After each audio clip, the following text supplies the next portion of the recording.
সকলকে জানাই ইসলামী আন্দোলন বাংলাদেশের পক্ষ থেকে আন্তরিক শুভেচ্ছা। প্রিয় উপস্থিতি, একটা কঠিন মুহূর্তে, একটি গুরুত্বপূর্ণ সময়ে কঠিন বিষয় নিয়ে আমরা এখানে একত্রিত হয়েছি। যেই সময় আমরা রোজা রাখবো, যেই সময় আমরা নামাজ পড়বো, নফল নামাজ পড়বো, জুমার নামাজের পর মসজিদে বসে বসে জিকির করব, সেই সময় আমার ভাইয়ের রক্তের বদলা নিতে আমাকে রাজপথে নামতে হচ্ছে। প্রিয় উপস্থিতি, ফিলিস্তিনের মধ্যে যুগের পর যুগ করে লক্ষ লক্ষ হাজার হাজার আমার মা বোনদেরকে শহীদ করা হচ্ছে। এরপরেও আমরা বাসায়, বাড়িতে, দোকানে, ওই বিল্ডিং এ এসি রুমে আমরা আর বসে থাকতে পারবো না। আমার উপর হাজারো রৌদ্রের গরম চাপ, আমার উপর হাজারো বাতাস হোক, ওই ফিলিস্তিনিদের পক্ষে আমাদেরকে কথা বলতে হবে। সম্মানিত উপস্থিতি, হাজার হাজার ফিলিস্তিনিদেরকে হত্যা করার পরেও জাতিসংঘ এখন নীরব ভূমিকায় পালন করছে তারা।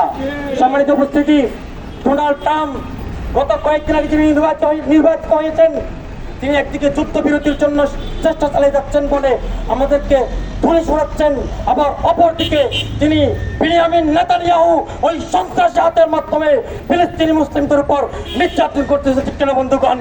এই ট্রাম্প সরকারকে বলতে চাই, তুমি এসেছো মাত্র কয়েকদিন হয়েছে, যদি লাগাতার মুসলিমদের বিরুদ্ধে এই ষড়যন্ত্র তুমি চালিয়ে যাও, তাহলে তোমার মস্তক অতি সত্তর কাঁপিয়ে উঠবে। তুমি সেই চিন্তা আর বেশি দিন নাই, তুমি সেই চিন্তা ভেবে রাখতে তুমি কোন দিকে পালাবে।